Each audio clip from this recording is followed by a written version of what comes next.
What's wrong? Are we not Oh presenting? no, I got the audio working again. It was hanging. Rob, You missed nothing, audience. yeah, right. Nothing. Uh, Oh, have I talked to you about Dungeon Crawler Carl yet? On the no, you were cast? talking about How important it is. Have you heard the good news about Dungeon Crawler Carl, and would you like to know more? I would like to know more about Dungeon Crawler Carl. Is it a book series? Is it? So I've been listening to the audiobooks. You're like the fourth person Yeah. that has been talking about it. It's I normally actually completely hate books that are lit RPG. The you know, the genre of, hey, it's my favorite video game and I'm in it for reals. Yeah. You know, which has a long lineage actually. It There's a goes lot back of those. to the I'm playing D&D, but it's real books of the 80s and 90s. Yep. Anyway, setting aside the history of the lit RPG genre, you know, this one I listened to a different one, which was a lit RPG book, and I didn't realize it because I didn't read the fine print on the cover, because the cover art was small on my interface, the Kindle interface. Yeah. And then I'm and that was an audiobook, and so I was listening to that, and I was like, I literally removed it from my account. It was so bad, and I'm like, and I have like a Rob model level tolerance for audiobooks sometimes, because if you're on a 20-hour drive, you're like, whatever, I'll suffer. Right. Couldn't even do it with this one, and literally, I'm like, you know what? I've been pushed Dungeon Crawler Carl on Reddit ads and Audible. I mean, I'll try it, whatever. It's got to be better than this garbage. Right. Turn it on, and I'm just listening to it, and I'm like, oh, this is all right. And then it just like grabs you, pulls you in, and it's fantastic. And the narrator, he's a genius. He's incredible. He does all the voices himself, and you can't believe it. And it's incredible. I've had everybody that is like, we've had like every person that reads a lot like say something in the Discord. It's pretty good. Yeah. Have you listened to it, Rob? Yeah. It's fantastic. It's pretty good. Yeah. I like their take on it. Yeah. I'm looking forward to it. Hopefully, I don't know. Yeah, the more people I recruit, the higher I go in the Princess Posse. So, yeah, I'm not a donut hole. I'm not an animal. Come on. This will make sense. This will all make sense some time in the future. Are they like, they're like short stories or something that like somebody said they were? They're books. Yeah, but honestly, stick through the end credits. Like the credits at the end of the thing. It's a huge payoff. All right. So, all right, I'm all for it. Jeff Hayes is a great golden god of narration. All right. You don't have to convince me, but I don't know that I don't read a lot of books. I don't listen to a lot of books. All of my time goes into watching Street Trash and Toxic Avenger, and you know, it will be an upgrade then. Yeah, we'll just pivot. There you go. I can do that. What else we got? Well, we got law cars. We got the cars and the laws. This is a weird story, actually. This was about how. So you're a cop. You pull over a self-driving car. Okay. There's no human being in it that you can give a citation to. What do you do? So basically, what they're doing in Atlanta is those self-driving cars can do any traffic infraction and no one gets a ticket. That's how they've solved it. So people steal a Waymo and then rob something? No, like traffic infractions. Like if that turned incorrectly on a red light, if that ran a red light, if that just stopped in the middle of the intersection, if it did anything that would get you a ticket, they don't have a process to ticket the company, so they just take off. You know? Yeah, they're like, this is not worth the trouble. Somebody else's problem. Right. Yep. You know, they're like, where's the minority I can beat? You know, there's no payoff for pulling over these driverless cars unless they got a passenger that we can beat up. You know, robots don't get scared. Robots, it's. Why did you teach me to feel fear? And, you know, I'd imagine they must have like a recognition routine when they're being pulled over. You know, like, oh, there's blue and white lights. I need to pull over. He is coming up to my window. I'm going to call support for them ahead of time.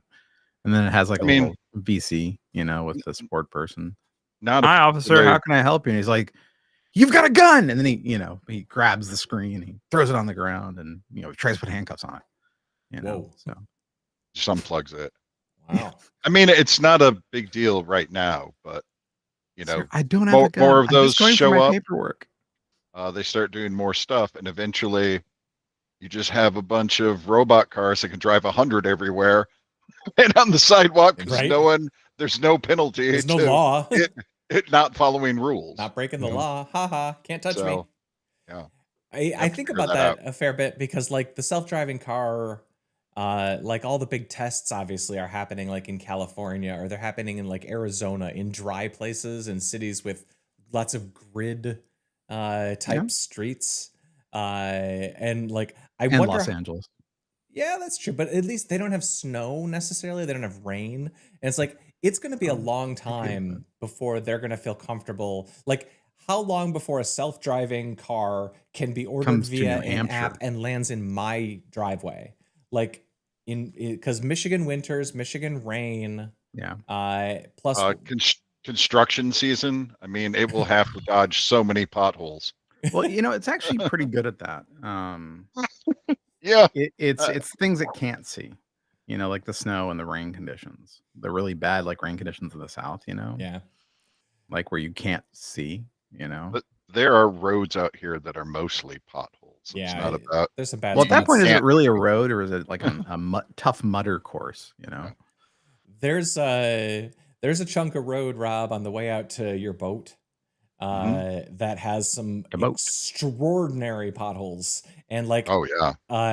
I hit them every time because I don't go out there like every day or anything, and I drive it just often enough to forget that there are potholes that are the size of a Honda Civic out there that I Pretty should big. probably dodge. There's Not safe. legitimately basketball-sized potholes in the road. Oh, bigger. Yeah. There's a couple of real doozies. Like there's, I don't know, 3 foot, 4 foot diameter chunks out of that chunk of road. At that point, do you call them potholes or do you call them sinkholes? You know?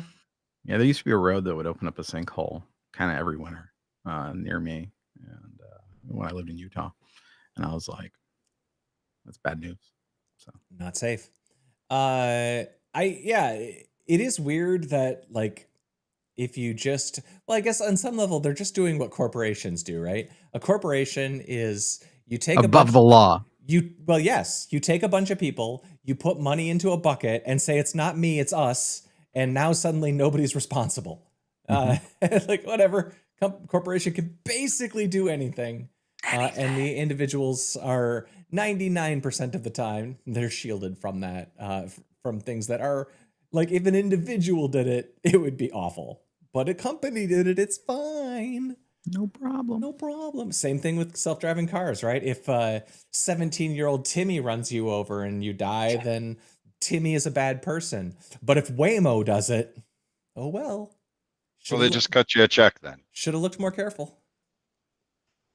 I mean, it was Uber that hit that homeless lady with the shopping cart. Right? So Sucks. Ugh. We live in interesting times, guys. We really do. yeah. But we got Tim Burton. His Batmans are going to be. Is that the nipple Batman? No, that's the No. Schumacher Batman. That's the Schumacher Batman. No, this is Val Kilmer? Nope. Michael Keaton? Yes, Okay. Michael Keaton. Right. And the Jack Nicholson He's no Joker, Mr. Terrific. That's all I gotta right? say. And the Michelle Pfeiffer Catwoman and the Danny DeVito Penguin. When That it's those two. Right. Gotcha. But they're I don't think they're going to get to my screen. I was trying to figure that out because it's only 160 screens. It's not like it's not like when they do the Star Wars re-releases where every theater gets them. I think this is just like the big, And where people actually want to watch them. I if this was showing at my old theater, the one that was, a 6-minute drive away, I would totally go see it. But I don't know that I would drive 30 minutes to see it. Yeah. Not like The Naked Gun, which I'm probably going to drive 30 minutes to see right The after Naked this phone Gun. call is done. Yeah, it's playing at my local as well. The Naked Gun. The thing is, I really liked Naked Gun, right? And the idea of using Liam Neeson as a Leslie Nielsen replacement is kind of great. It's very in line It does. with how Leslie Nielsen jumped to comedy after years of being a serious actor, So Yeah. and he was wonderful at it. So No, and like I said right before the call, I'm a big fan of Lonely Island and Keith Schaffer, or Schaffer, and I will give that guy some money, whether or not it's on streaming or in the theater. That's a different deal. But like, I liked Chip and Dale's Rescue Ranger movie, so I mean, did they do that? He directed that, yeah. I see. I Rob, did you see this film? You have a look. Chip and Dale's Rescue Rangers. No, I missed that one. I see. And I use the word miss in a. Did you miss it? So you can mock me all you want, and I am. Yes, let's continue I'm mocking used to me. it. I think that the Chip and Dale movie was actually quite good, but The chipmunks are strippers. they were the Rescue Rangers. So the chipmunks, right? Only Gadget, I think that was her name. She went on to have a questionable career, but the sex tapes and all that. But no, the Chip and Dale movie is actually. What? Wait, what?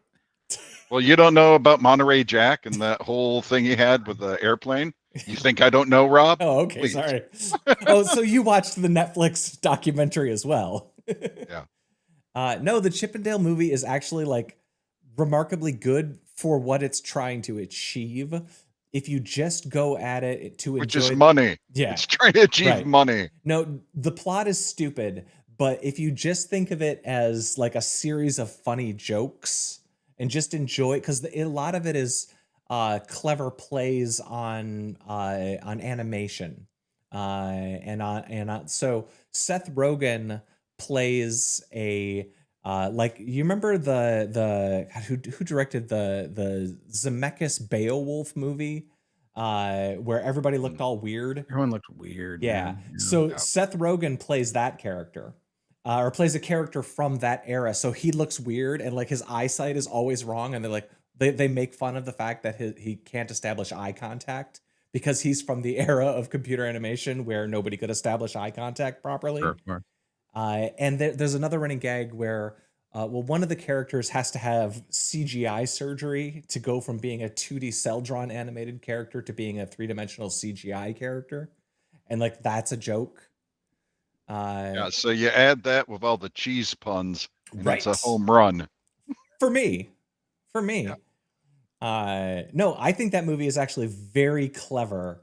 It also does a lot of really fun things with scale, because obviously the chipmunks are tiny and they live in the real world. It's a Roger Rabbit style, where they exist in the real world. So there's a lot of size gags, like their apartments are tiny, but they have a full-size dog.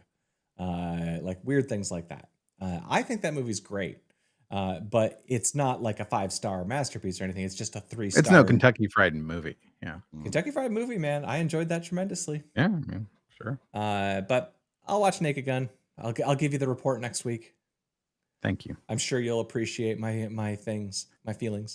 The last one that I have on the list is an Argentinian man who got $12,500 from the Googe because the Street View van photographed his butt. Yeah, that was actually kind of funny. So the first time I put this up, I said that's $12.50 per cheek because I had misread it. You mathed wrong. Yeah, I just assumed you had a complicated ass situation. Yeah, so I always wanted to call out Rob's remarkable turn of phrase. Just saying. All right, right on. Well, good for that guy. Good for that guy. I don't know. Well, the thing was, he was actually behind, I think, a 6 or 7 foot privacy fence. Wow. I'm not exactly sure how the camera got a picture. Maybe the road's elevated to his property or something. I'm not sure. But that was the gist of it. Do you want me to cut and paste his address to you? You can just look it right up. It's on Street View. Yeah, that'd be great. Yeah. Thank you. Oh yeah. You know what? I didn't check the I think it's important to review the evidence. Yeah. Right. Before we come up with our real opinions. And if we saw it, we'd probably like sympathize with him and say, yeah, I wouldn't want that, but on Street View either. You Yeah, know, yeah. it's embarrassing. He's got a birthmark in the shape of the Falklands or something, the Falklands. All right. or you know the how the Top Gear Argentina episode where they got kicked out of the country because they thought that they were basically making fun of the British invasion of the Falklands yeah. down there. I mean, it was really something. Yeah. So maybe he's got something embarrassing, like a picture of Queen Elizabeth on his butt. And he doesn't want his neighbors to know. That's fair. That's fair. That's her. He has all his passwords tattooed there. Yeah, You yeah, don't want to exactly. forget them. Dude, yeah, I mean, dude, why does his it pin, say his pin for his ATM? So why do you have 1, 2, 3, 4, 5, 6 tattooed on your butt? That's a really stupid pin, buddy. And also, you had to tattoo it on your butt to remember it. Yeah. Let's see.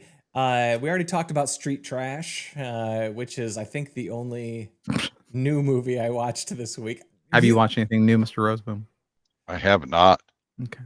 I did watch. We're getting caught up on Big Mouth because we still haven't watched the last season. I haven't watched the last season either. Does it still hold up? I have no idea. All right. We're like into season 4. We're watching from the beginning. Right Wow. on. I think that show does a better job than almost anything of being kind of accurate to how it feels at that age. Yeah, the first 3 seasons at least Yeah. are really good. Yeah. I am 6 episodes into the final season of Sandman. Oh, yeah. How is it? Not good. It's fine. Okay. It's buckling under its own weight. And a lot of I really liked the Orpheus episodes. I thought they did a really good job with those, but it's hard because a lot of the scenes are just 2 people talking in an interesting place. And so it doesn't make for super compelling TV. Because like in the comic book panels, you see it for what it is. You see the pictures, you're fine. You can read half a dozen bubbles and move on. But the TV shows, like some of these scenes feel like, all right, you're just still talking. Cool. And You're like, if I wanted to read this, I'd get the audiobook. like I already read it and then listened to it. Yeah. And seen the comic book. Yeah, I've seen it, I've read it, I've heard it. Like I'm enjoying it, but knowing that it's just gonna end kind of like cuts it off at the knees too. It's like, all right. They're not gonna ever get through the whole story. They're just gonna cherry pick a little bit. That's all right. Other than that, yeah, I think my house, all I'm doing right now is watching Marvel movies with my kids and Street Trash, which now I watch on a loop. Are you also watching the Marvel television programs? The Disney Plus ones, the Netflix ones? I saw Ironheart. Full Punisher. I saw Ironheart. You finished Ironheart? I did. I didn't take it up after the second or third episode. I did too. Was it good? I absolutely zoned out and like did stuff while it was on. So if you asked me exactly what happened, I couldn't tell you. Neither it's like me and Ballerina, right? Short answer, no, it's not good. Oh, okay. And then Sacha Baron Cohen shows up for no reason at the end. Does he show up as Brat or as as the nice. one that has the dancing thing? No, he's Mephisto. He's Mephisto. Okay. But never in makeup. So that's what's weird. the damn point? Yeah, he's mostly just there. He's mostly there to do the thing that all the Marvels do now, which is, wouldn't I be cool if I was more? More. Like every movie, every TV series has to have like 20% of it dedicated to a new character saying, wouldn't it be cool if there was more of me? Yeah, because all of them now are like hype for the next movie or the next show, and that's the hook that makes you, well, that's the hook they want you to be stuck on so you can watch the next one. Yeah. That's exhausting. But if you just don't give a shit, turns out you don't have to watch any of it. That's true. That's true. Yeah, it's really weird how they do that now with those series. Each one is a little hint about what's going to happen in the next movie, or, important to know because it sets up the next series of kind of shitty stories that they're going to try to sell you. And what that does generally is it makes the thing you're watching now worse. And it's like Yep. and you can get away with that when it's Civil War and you're going to spend 20 minutes introducing a character. You know, when the movie's great, you can spend 20 minutes introducing anything. But the one that kills me is in Black Panther 2. They spend like 20 minutes getting Ironheart, and that whole sequence is so boring.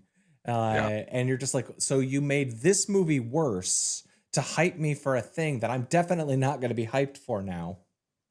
And now you're trying to hype Mephisto madness, or what's the Mephisto movie? You know. So. I mean, Mephisto, they can put anywhere. Yeah, he was one of Fantastic Four's first big villains. Yes. When they got popular, so. But you know, the last Captain America movie basically was just a setup. Brave New World, that one. Yeah, it's just a setup for the other movies to come. Yeah, you know, it was a setup for adamantium. Yeah, pretty much. We're gonna put Wolverine in these movies now. You know, we got a new the Avengers. We got a new medal. This movie's an hour and 55 minutes long, but did you know there's a new medal in it? Oh God. Metallurgy. That's what the people want. But that might be the worst Marvel movie? Question mark. The last Captain America? Yeah, the Red Hulk thing. Oh, I don't think that's the worst Marvel movie by a long stretch. Well, okay, it's in the bottom third, and it's in the bad third. Maybe. Oh wow, you like it better than me. Of Captain America movies for sure. It's the worst Captain America movie. Oh, definitely. But the first two Captain America movies. Are you talking about just Avengers or? I was thinking Marvel movies? MCU in general. The full MCU. Yeah, maybe then. I'd put it in the bottom half, easily. Oh, for sure, easily. It might be in the bottom. Probably, if I were to make a list, it'd probably be in the bottom 5 for me. It was rough. But I have Madam Web is my least favorite of them all. That's not MCU technically, but I know, but that's why I said, yeah, you know, all Marvel movies are. I think Craven is worse than Madam Web. I watched the beginning of Craven. I didn't watch the rest of it. So Craven is not great. Madam Web at least is fun to make fun of. It's not good. It's just it's kind of insane to watch. Craven, I think just is you joyous. would just have a different flavor of MST3K. That's it. They're true. Both equally terrible. That's fair. Morbius is awful too. Yeah. Morbius might be worse than either of those two as well. I don't know it, but again, like for the Venom movies, I kind of like Venom 1. Venom 2 is okay, but not great. Venom 3 is bad. Yeah, I can barely stand the first Venom, and then the rest are terrible. Eddie.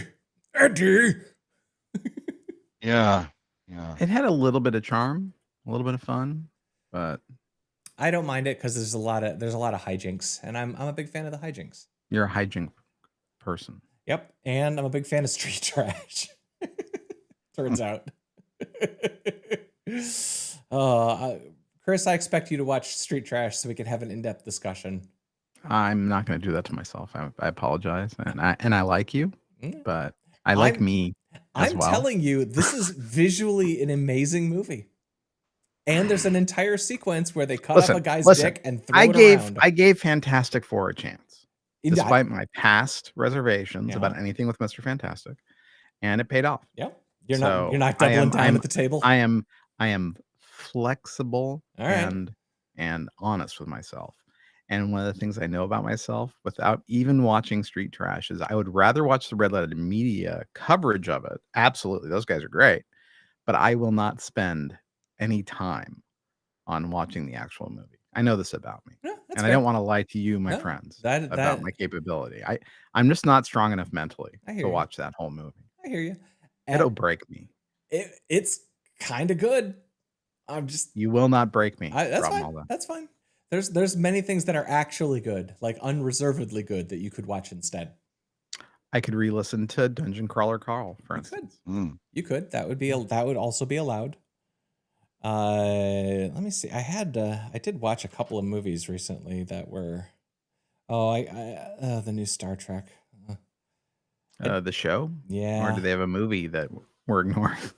Yeah, we In the Kelvinverse. Yeah, in the Kelvinverse. Yeah, this is the Academy. We talked about the Academy last time. Oh, I and watched. how it's the Discovery Academy. Yeah, we talked about that last week. It sounds like a charter school in Alabama that you don't actually want to send your kids to because it's a front for Scientology. That could be. Yeah. I watched one called Love and Mercy, which is a documentary of Brian Wilson. Oh, okay. And it's actually kind of neat because it's Paul Dano playing Brian Wilson in the 60s and John Cusack playing him in the 80s. Oh, okay. And it's actually like, I kind of enjoyed it. I'm not going to tell you that it's a 5-star masterpiece or anything, but if you like the Beach Boys, if you're interested in Brian Wilson, I thought that it did a good job and it didn't fall into the Dewey Cox movie star. Walk Hard. Yeah, the Walk Hard, that story structure. It generally kind of does some things to keep it out of that story structure. Okay. But I kind of liked it. But I think that's probably only if you're interested in Brian Wilson. I don't know that I am. Mr. Roseboom, what's your feeling on Brian Wilson? No. That's No, fair. thank you. No fair. Okay. I think that's all the media I've consumed. Should we say goodbye? Yeah. Sure. I think we should say goodbye. All right. Well, I'll miss you both tremendously. And goodbye to Rob Roseboom. Audience. Yeah. Goodbye Bye. to Christopher. Goodbye to Chris DeBona. And that was episode 893 of Geeks in Space. I was Rob Vander Taco Maldo. Talk to you later. Bye-bye.